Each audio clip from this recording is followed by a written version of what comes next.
877-76. No family will have to pay the death tax.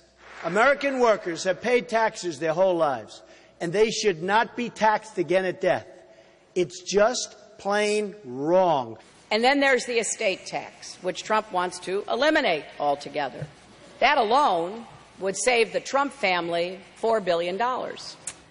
Hillary Clinton vowing to increase the death tax, Donald Trump vowing to eliminate it. My political power panel with me now, Democratic strategist Jessica Tarlov, Independent Women's Forum Sabrina Schaefer, and Conservative Radio Gina Loudon. With me now, welcome one and all.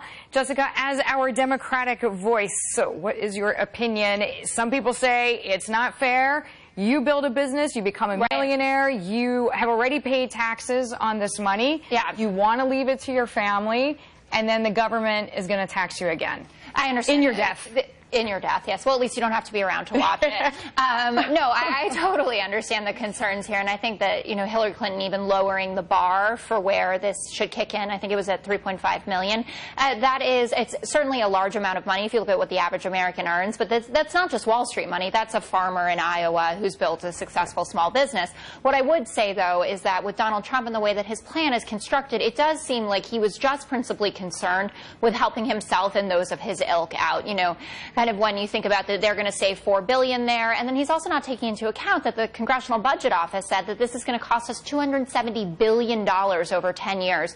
And we already know that Trump's plan, from the appraisals that we've seen so far, and we know there are more to come, is going to add about $10 trillion to the deficit. So it's complicated here. I understand the theory, but again, you know, Trump's always looking out for Trump, and that's my problem here. So, Gina, what about this idea that no one in this country, and I'm more or less paraphrasing Democratic Senator Elizabeth Warren, no one in this country who has gotten rich on their own, the essence of if you build something here, somehow the government, you owe the government something for being able to build something here.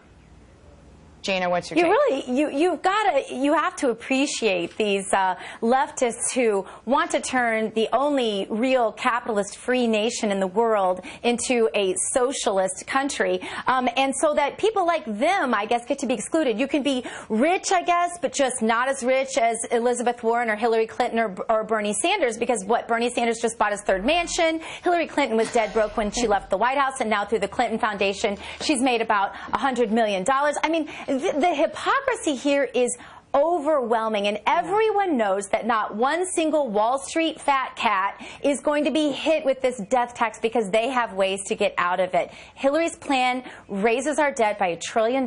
This is a big problem. By $1 trillion? Let's talk about how much Donald Trump is raising your debt. That's what I find so interesting. You want to rail about what she's doing. Talk about what he's doing, Gina. Be fair. Jessica, every single thing that Hillary Clinton has proposed is about raising taxes, raising the debt. Every single thing that she has proposed is going to cause more problems. But she outlined how she will pay for it. So, Gina, I want to get your opinion. Yeah. What stood out to you? People are going to go to the polls in November. There's a lot of independent voters. What is going to matter to their pockets based on what you heard this week?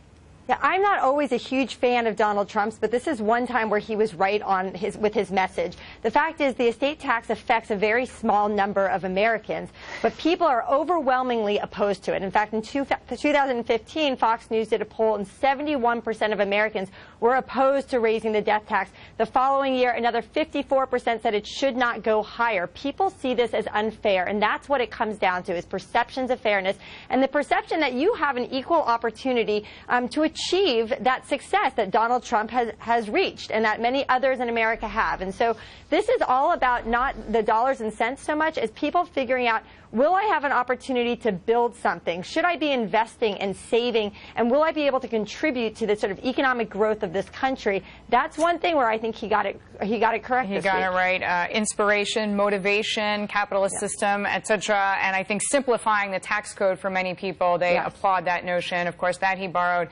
heavily from House Republicans, but it is a very good idea. Jessica, Sabrina, Gina, thank you all. Thank you.